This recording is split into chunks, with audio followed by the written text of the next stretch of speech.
waxaan mahad u celinayaa dhalinyarada ka tirsan ciidanka xoogga dalka Soomaaliyeed oo maalmahan idinla joogtay oo bixinaysay tababarkan. waxa kale oo aad ugu faraxsanahay in qarameyntii leedin sameeyay kadib inaad bilowdeen inaad qayb ka noqotaan ciidanka xoogga dalka Soomaaliyeed, inaad qaadanaysaan tababarihii leedin kugu tala galay,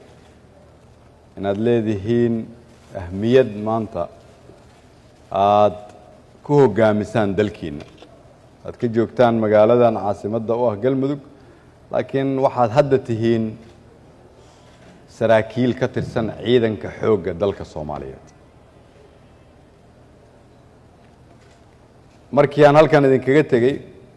hadafkeennu waxa uu ahaa inaan ka shaqeyno sidii aad ku heli lahaydeen xuquuqda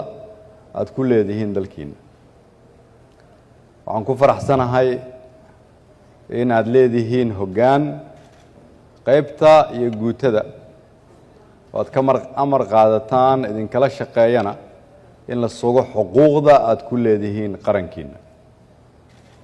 haddii qaar idinka mida ay su'aalo ka qabaan ama ay wax ka noqdaan xuquuqdaasi, waxaa jira dariiq la soo maro oo guutada aad ka tirsan tahay, qaybta aad ka tirsan tahay.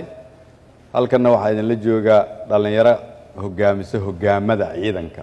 qaar ka mid ah, hoggaanka maaliyadda oo Ibrahim hogaamiyo, hoggaanka ciidanka oo Imraan hogaamiyo, dhalinyaro yaryar oo mar dhow jaamacadda dibadda iyaguna ka soo qalin jebiyey. waxaan rabaa inaan idinkala hadlo laba arrin iyo mid uu ka hadlay taliyuhu. midu waxa ay tahay xuquuq, midna waajibaad.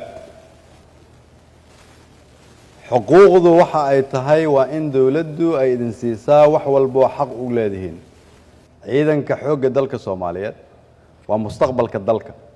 waa sharafta iyo karaamada ummadda Soomaaliyeed, waa iftiinka dalkeenna, waa ciddii difaaci lahayd baddeenna, dhulkeenna, waa ciddii hooyooyinkeen iyo aabbooyinkeen ka ilaalin lahayd cadowga, waa ciddii nalo kaga cabsan lahaa.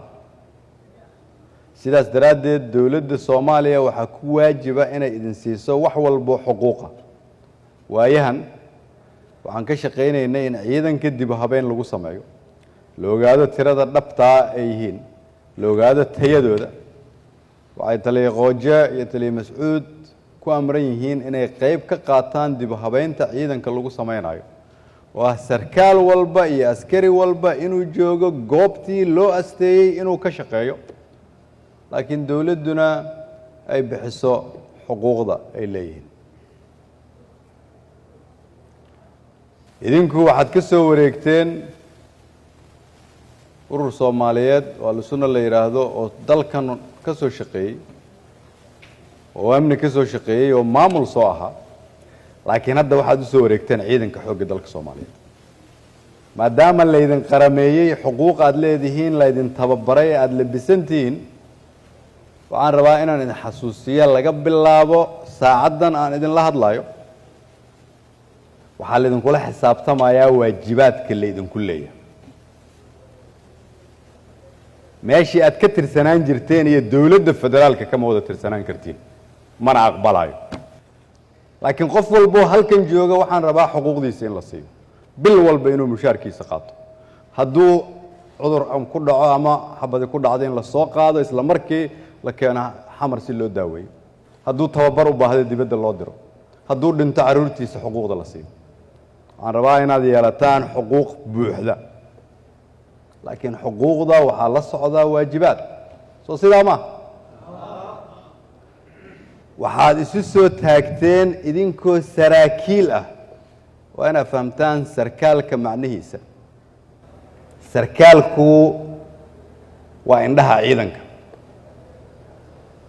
waa bilowga dawladnimada iyo madaxda. idinka ah marka tusaalihii iyo iftiinkii.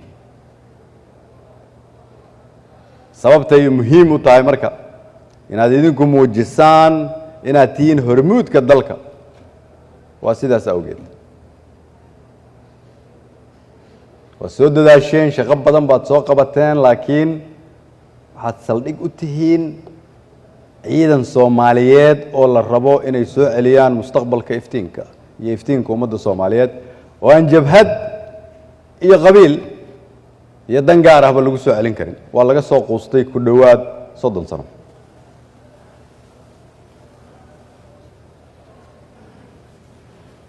sidaas daraaddeed waxaa laga rabaa Jenaraal Mascuud iyo Jenaraal Qooje iyagoo ilaalinaya waajibaadka iyo cadaaladda iyo xuquuqda saraakiishan in haddana la xaqiijiyo in saraakiishan ay u shaqeeyaan ciidanka xoogga dalka Soomaaliyeed la islama barbar dhigi karo qof aan ciidanka u shaqeynay qof u shaqeeyo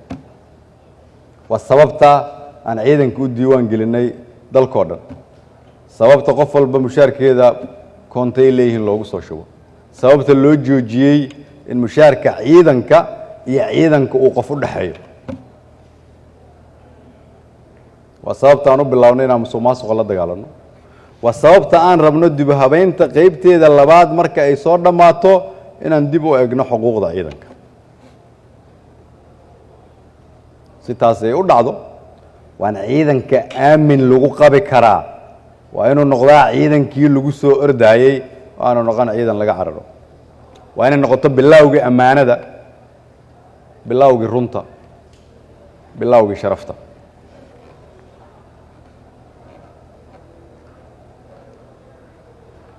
halkan waxaa kaloo u imid maantay inaad idinkula dardaarmo laga bilaabo maantay waa in taliyaha qaybtiinnu isagoo idinka idin kaashanaya iyo taliyaasha iyo saraakiisha kale inaad bilowdaan inaad isu diyaar garaysaan sidii deegaankoo dhan looga xoreyn lahaa cadowgii aan ku ballannay in laga xoreeyo waxaan idinkala shaqayn doonaa aniga iyo madaxweynaha iyo taliyaha xoogga iyo dhammaan taliyaasha hoggaamada in laydiin soo dhammaystiro agabkaa u baahan tihiin waxaa ciidan u tihiin dalka Soomaaliyeed laakiin deegaankan hadda aad joogtaan oo galmudug oo qaarkiin hore ugu soo dhaawacmay waxaa jooga wiilal iyo gabdho Soomaaliyeed oo mustaqbalkooda mugdi ku jiro haddii aan cadowga laga xoreyn in cadowga laga xoreeyo oo mustaqbal loo sameeyo waxay ku xiran tahay damiirkiina sida uu noqdo sida aad u dhaqantaan idinku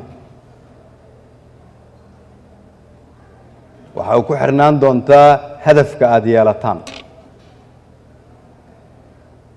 waxaa la rabaa inta ay socoto dib u dhiska dowlad goboleedka galmudug inaan ku dhinac wadno xoreynta dowlad goboleedka galmudug waayo habeenkii ka dhuma wiilka cadowga aad taqaanaan ku hoos nool waa habeen mustaqbalkiisa ka go'ay ama gabar Soomaaliyeed mustaqbalkeeda ka go'ay ama hooyo iyo aabbo Soomaaliyeed ay arkayaan mustaqbal gudcur ah sidaas daraaddeed xuquuq waajibaad saraakiil hoggaan agab la soo dhammaystiro iyo waxaan rabnaa inaan isku xirno in laga waayo dhammaan deegaanka galmudug wax la yiraahdo cadow shabaab ama khawaarij ah kadib marka aad dhamaysaana in la idin qaado dalka intiisa kale la idin geeyo ilaa waddankoo dhan aad ka tirtiraysaan haddii ilaahay yiraahdo marka dambe oon ku soo laabta halkan marka qaarkiin waxaan rabaa inay xarar dheere igu yeeraan qaarna ceel dheer igu yeeraan qaarna ceel buur igu yeeraan qaarna ceel garas igu yeeraan dhulkii tuugada iyo khawaarijta laga waayey dhulkii dowlad goboleedka midaysnaa dhulkii ciidanka xoogganaa dhulkii soo celiyey sharafta Soomaaliyeed dhulkii saraakiisha iyo ciidankooda isku xirnaayeen dhulkii aqbalay in qarannimadu ay qawi tahay inaad ka dhigtaan rabaa halkan waa mahadsantihiin. Wassalaamu calaykum warahmatullahi wabarakatuh.